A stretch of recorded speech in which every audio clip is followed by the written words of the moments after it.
It's time to make sports talk great again with Curt Schilling and Steve Deace.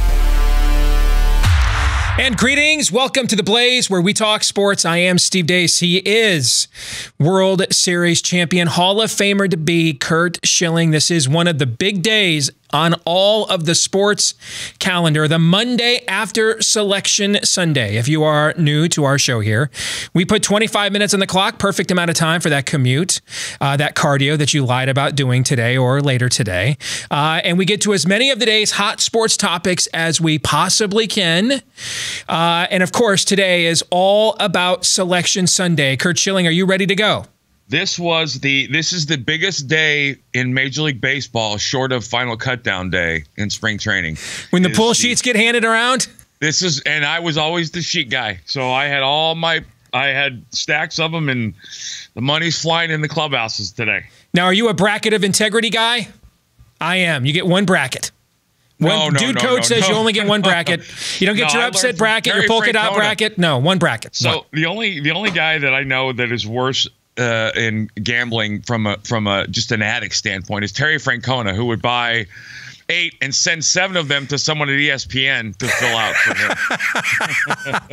All right, so before you turn in your bracket, this is a collection of research nuggets I've gotten from various sources that have helped me over the last couple of years to do the best I've ever done picking in the NCAA tournament. In fact, I finished in the top 1 percentile on ESPN in 2017. All right, using these analytics. And we begin now. So we're going to give you a series of do's and don'ts for filling out your bracket. All right, let's start with this don't. Don't pick Duke, the number 1 overall seed. Since overall seeding became public 15 years ago, only 3 number 1 overall seeds have gone on to win the NCAA tournament. One of them, Louisville, had to vacate the title. That was in 2013 against my Michigan Wolverines, and that was still a clean block by Trey Burke, by the way. No number 1 overall seed has won it since. All right. Plus, if you're looking at this from a sports handicapping perspective, there's no value in Duke because everybody's going to pick them. All right. So at this point, they're such a heavy favorite in terms of the public. You're better off looking for a smart contrarian choice. Who might that be? We'll be getting to that here throughout the course of the program. And in case I haven't convinced you yet not to pick Duke, let me give you one more reason. Another don't. Don't pick number 1 overall seed Duke to win the national title for this reason. They are 339th nationally out of about 360 teams in three-point shooting. That is the worst among major conference teams in the NCAA tournament. No team that was this low among major conference teams in three-point shooting has ever won the NCAA tournament. Okay. I wonder how many people actually know that, because that's a very telling statistic. Absolutely, it is. So when you look at shot making and then you look at public money that's all going to be on Duke, there's really, from a handicapping perspective here, there's no play here for you. I mean, that you're looking again for the smart contrarian play. Now, do pick one of these 6 teams. Let's scratch Duke off the list. I see Aaron cleverly did that of my tweet last night. So you want to look at Ken Pomeroy's analytics. He's responsible for a lot of the data we know today about college basketball. He introduced his site back in 2002. Every national champion but one was in the top 20 in both his offensive and defensive efficiency rankings. Right now, minus Duke, that is the following 6 teams: Virginia, Gonzaga, Michigan State, Michigan, North Carolina. Now, Mike DeCourcy at the Big Ten Network, John Gassaway at ESPN, when I put out this stat a couple of weeks ago, pushed back and said, well, a couple of these champions absolutely played their way into the top 20 in offensive and defensive efficiency during the tournament. That is true, like Duke did that in 2015. But let me make this point about that. You're not going to go from 45th in offensive efficiency to the top 20 against this level of competition in 6 games, okay? But if you're looking for a next tier of teams, if you want a smart dark horse team, if you're looking for the next tier of teams who are kind of hovering close enough, maybe top 30 in both, top 35 in both, here's a collection of teams that could be smart dark horse teams: Virginia Tech, Houston, Louisville, Buffalo, Maryland, Florida State, Purdue, Tennessee, Kansas, Nevada, and Texas Tech. They're hovering right around that top 20 in both of those. They could play their way in. They could play their way in if they were hot, meaning that if at the end of the year, If we are sitting here the first Monday in April and they win the national championship, it's because one of these teams played their way into that top 20. All right. Give me a name off that list. The name that jumps off that list for me is Maryland. The problem I have with Maryland is they don't value the basketball. Let me give you a name that jumps off that list to me. Kansas. Okay. And here's why. Because if they can get past the opening weekend, and Auburn will not be easy for them in the second round, they go home to Kemper Arena in Kansas City. And yes, that's a really tough. I think it's the toughest regional in the Midwest, where you have them and North Carolina, Kentucky in all one region. They've had a disappointing year, but how often does Kansas as a program get to play the nobody respects us card, right? Right. I mean, when you have an elite program like that and they get to play the nobody respects us, you know this from your playing days. How often were the Red Sox really disrespected after you won a World Series, right? Yeah, it didn't happen much. But man, when it did happen, you guys freaking thrived off of that, didn't you? And I would argue at college, it's a much more sure it is. It's a much more powerful incentive than it is as you get older. Plus, Kansas played the number 1 strength of schedule. They were number 2 in quad 1 wins, and there's still a couple of NBA guys on that team. So that's the team that would jump off of that list to me. Let's go back to our list. Do consider picking Virginia and/or Gonzaga in the national championship game, because that's the pick of ESPN's analytics, the BPI. It is correctly picked at least one of the teams to make it to the national championship game the last 4 years in a row. And that really is since its inception back in 2015. All right. So like in 2015, its top 3 teams were Kentucky, who was trying to go for the undefeated season that year, Wisconsin, and Duke. All 3 of those teams made the Final Four. Wisconsin beat Kentucky in the national semifinals. Okay. So absolutely, you should consider making one of those 2 teams your national champion in your bracket, because if not both, because ESPN's analytics have been pretty good about calling who gets to the final game, and a lot of times who actually ends up winning it as well. Don't pick 2 number 1 seeds, though, to square off in the national championship game, which is what Virginia and Gonzaga are. That's only happened 8 times in 40 years. Have 2 number 1 seeds played for the national championship. So consider, that's why I said and/or in the previous factoid. Okay? ESPN's analytics has those 2 squaring up, does it not? Yep. Last year, it had Villanova and Virginia in the national championship. Virginia, of course, lost in the opening round, first one to ever lose to a 16, but Villanova did go on and win the national championship. All right, now here's a trend that's been popular, okay? But abandon it. Don't load up on 5-12 upsets in the first round like we used to do. While this was once a great trend, it has reversed in favor of the 5 seeds in recent years. Look at these numbers. 5 seeds went 4-0 against 12 seeds in last year's tournament, and 12 seeds have gone just 3-13 combined the last 4 years. And the reason why is the 12th seed used to be where that last 4 team in from a major conference used to go. But now what you've seen is with the first 4, the seeding at that bottom part of the bracket is much stronger than it used to be, and there's just not as much value with those 12 seeds. Now, if you are looking for a 12 seed where I do think there's some value, I would look at Murray State against Marquette. Murray State might have the number 2 pick in the NBA draft in June. No worse than the top 5, and Marquette's best player, Marcus Howard, has he's got an injured wrist, which for a shooter and a scorer like him is about the worst possible injury that you could have to try to play through. Here's my good luck bracket charms. Ellie's going to chime in here. Don't be afraid to challenge the odds makers in the first round of the NBA or of the NCAA tournament. Last year was the first time ever no lower seeded team was favored by the odds makers in Vegas in the first round, and yet 9 lower seeded teams won in the opening round. And being the bracket guy in my clubhouse, that was where everybody's bracket failed, was that first round. It seems like, you pick that underdog and then you could pick a bunch of underdogs. Instead of just picking 1 or 2 wins, you have a whole slew of them. Yep. And your bracket is done day 1. The thing to remember about Vegas is there's so many games going on, it's too difficult for the lines to be tight on every single one of these, okay? Do bet on John Beilein. The Michigan coach has the best current win percentage against the point spread in the NCAA tournament among active head coaches. His winning percentage against the point spread spread, it's approaching about 65%. So he's got the best one amongst major coaches. We should clarify that. Don't be afraid to put one lower seeded team in your Final Four. Since 2011, 9 teams seeded 7th or lower made the Final Four, as many as we had total from 1985 to 2001. Last year, 3 teams seeded 7th or worse made it all the way to the Elite Eight: Loyola of Chicago, Florida State, and Kansas State. No, as you listen to this, the one thing is you have to pick one or the other in a couple different cases. Yes. Because as we get closer, and I know you were going to throw out your Final Four, it's very interesting to see what direction you went and which ones you do and don't follow. Right. Don't put more than 2 number 1 seeds in your Final Four. Since seeding began in 1979, only 5 times have there been more than 2 number 1 seeds to make the Final Four. Despite the fact most TV analysts, if you watched all the bracketology shows last night, they pretty much had all number 1 seeds with 1 or 2 exceptions in their Final Fours, and they do this every single year.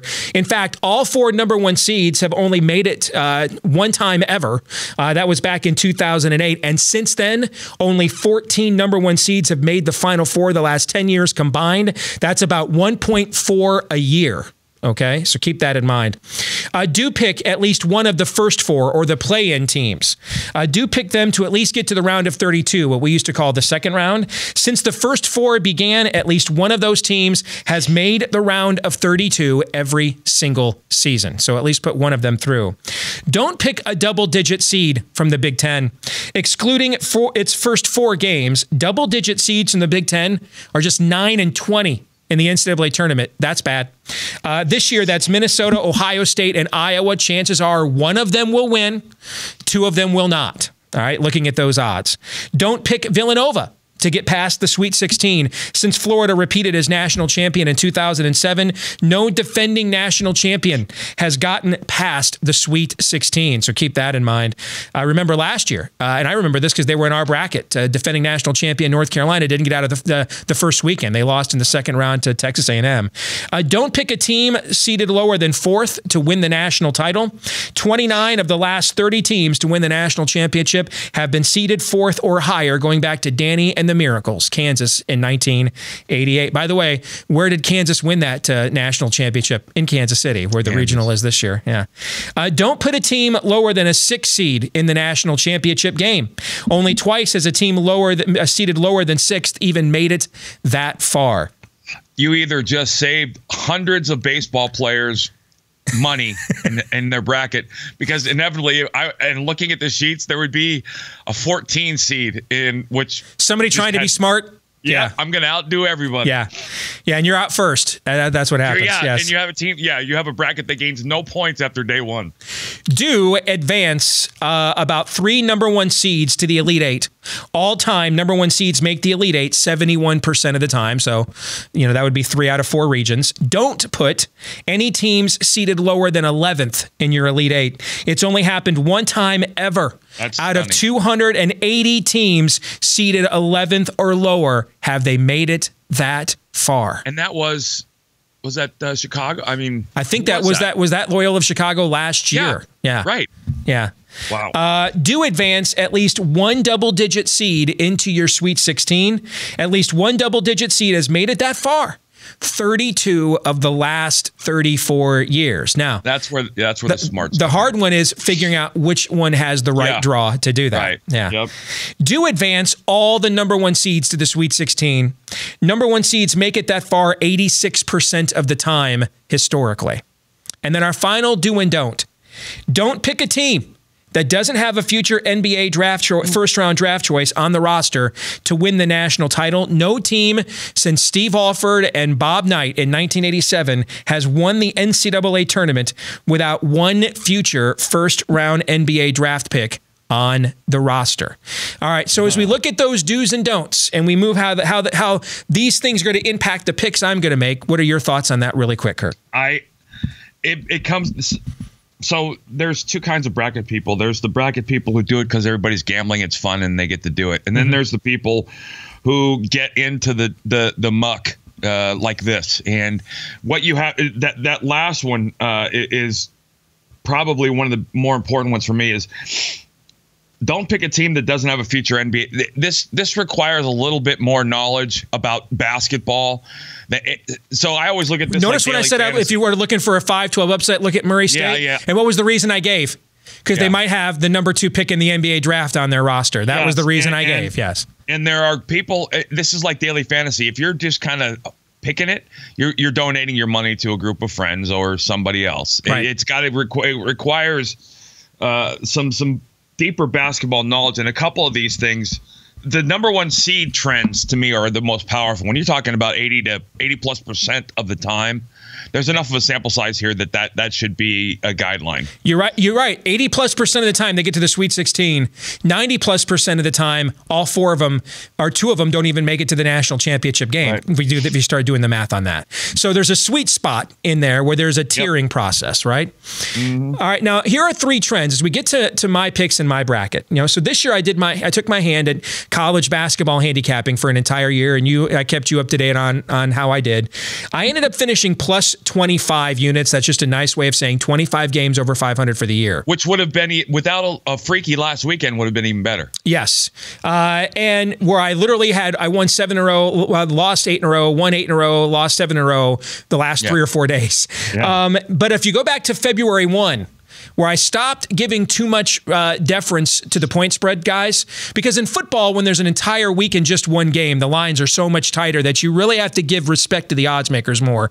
But when these games, you're not finding out till 4 o'clock the afternoon who you're playing tomorrow at noon in a conference tournament, the lines and stuff are not as tight. And so when I started going by more of my own analytics than just trying to give the odds makers respect, I started that trend on February 1. Since then, I'm over 40+ units in the black. Okay, here are 3 trends I watched play out. Well, explain that. What is that? What do you mean by that? Meaning, like if we're doing this in your sport, it means I'm 25 games over 500 or 40 games over 500. I'm saying you stop giving so much deference to odds makers. What does that mean? Meaning that it's not that I didn't put any deference on it, but I prioritized my read on the game more than what I thought the point spread was trying to tell me. Okay, I would not. By the way, in football, don't do that.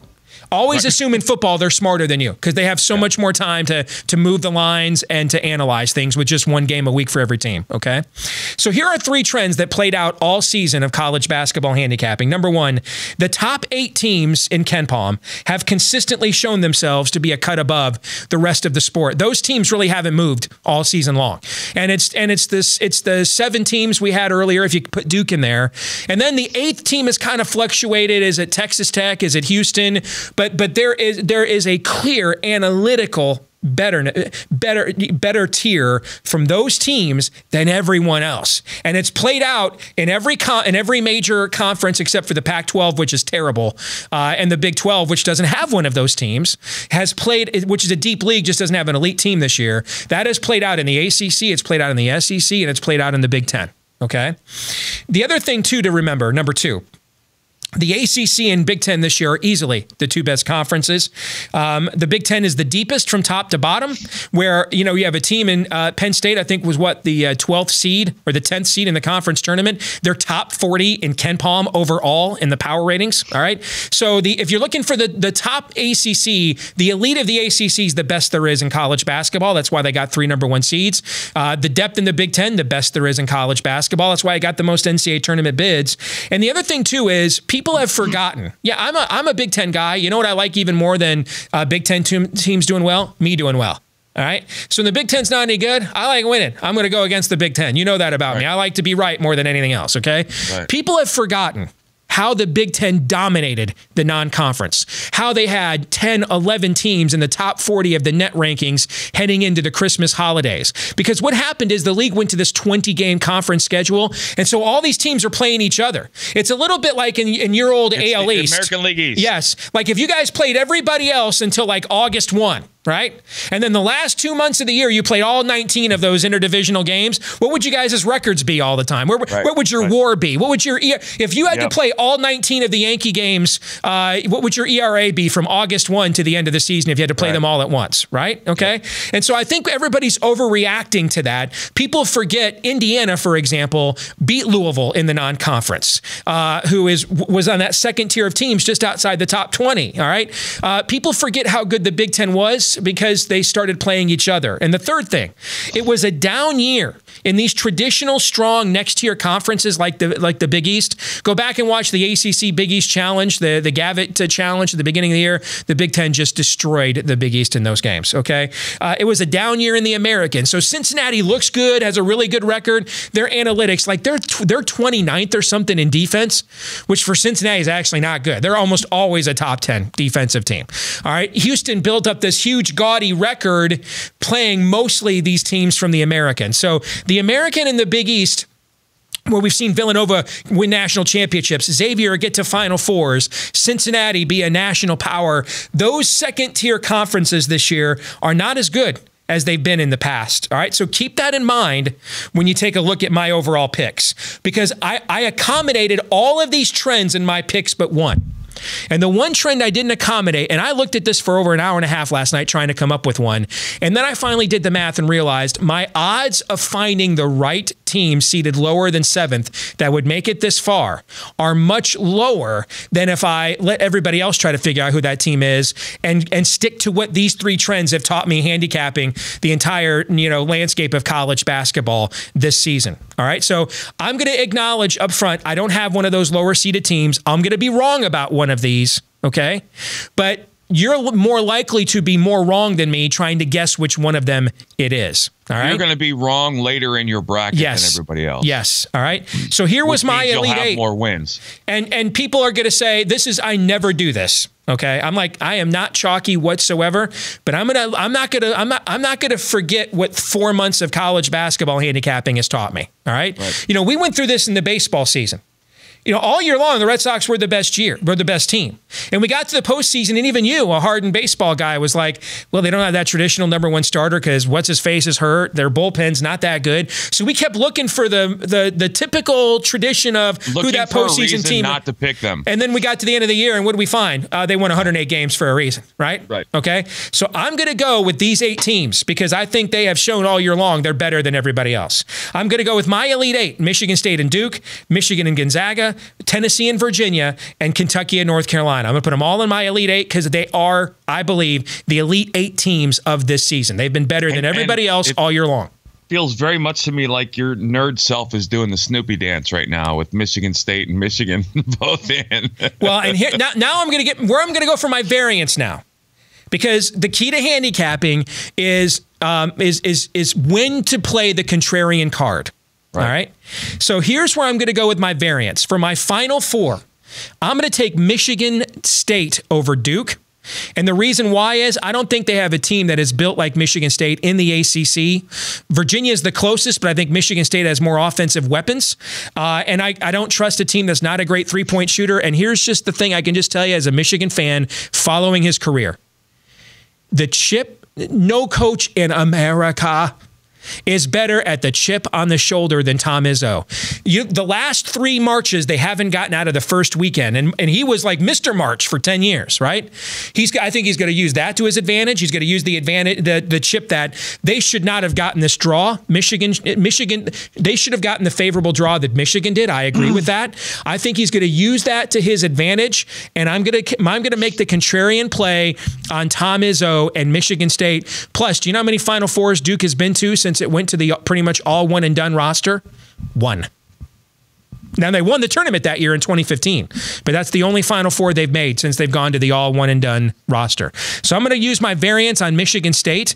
I'm going to go with Michigan in the West Regional again, because when you look at the rest of the teams in that region, I think they have the best point guard and they're the best defensive team in that region.